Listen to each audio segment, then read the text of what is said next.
Ésaïe, chapitre 9. Mais les ténèbres ne régneront pas toujours sur la terre où il y a maintenant des angoisses. Si les temps passés ont couvert d'opprobre le pays de Zabulon et le pays de Nephtali, les temps à venir couvriront de gloire la contrée voisine de la mer, au-delà du Jourdain, le territoire des gentils. Le peuple qui marchait dans les ténèbres voit une grande lumière. Sur ceux qui habitaient le pays de l'ombre de la mort, une lumière resplendit. Tu rends le peuple nombreux. Tu lui accordes de grandes joies. Il se réjouit devant toi comme on se réjouit à la moisson, comme on pousse des cris d'allégresse au partage du butin. Car le joug qui pesait sur lui, le bâton qui frappait son dos, la verge de celui qui l'opprimait, tu les brises comme à la journée de Madian. Car toute chaussure qu'on porte dans la mêlée, tout vêtement guerrier roulé dans le sang, seront livrés aux flammes pour être dévorés par le feu. Car un enfant nous est né, un fils nous est donné, et la domination reposera sur son épaule. On l'appellera admirable, conseiller, Dieu puissant, Père éternel, Prince de la paix. Donné à l'empire de l'accroissement et une paix sans fin au trône de David et à son royaume. L'affermir et le soutenir par le droit et par la justice, dès maintenant et à toujours, voilà ce que fera le zèle de l'Éternel des armées. Le Seigneur envoie une parole à Jacob, elle tombe sur Israël.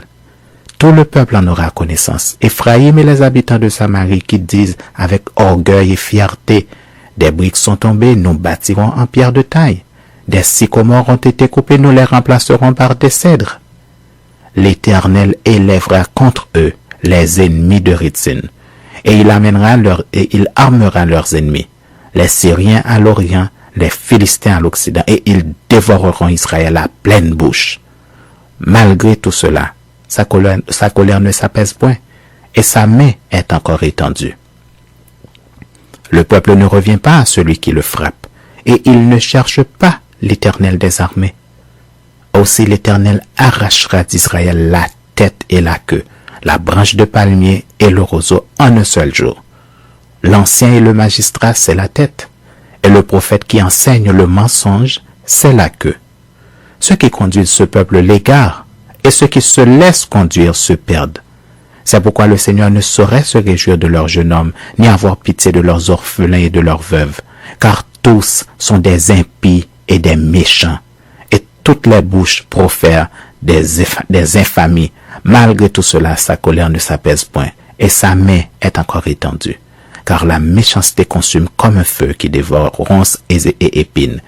Il embrasse l'épaisseur de la forêt d'où s'élèvent des colonnes de fumée. Par la colère de l'Éternel des armées, le pays est embrasé, le peuple est comme la proie du feu. Nul n'épargne son frère.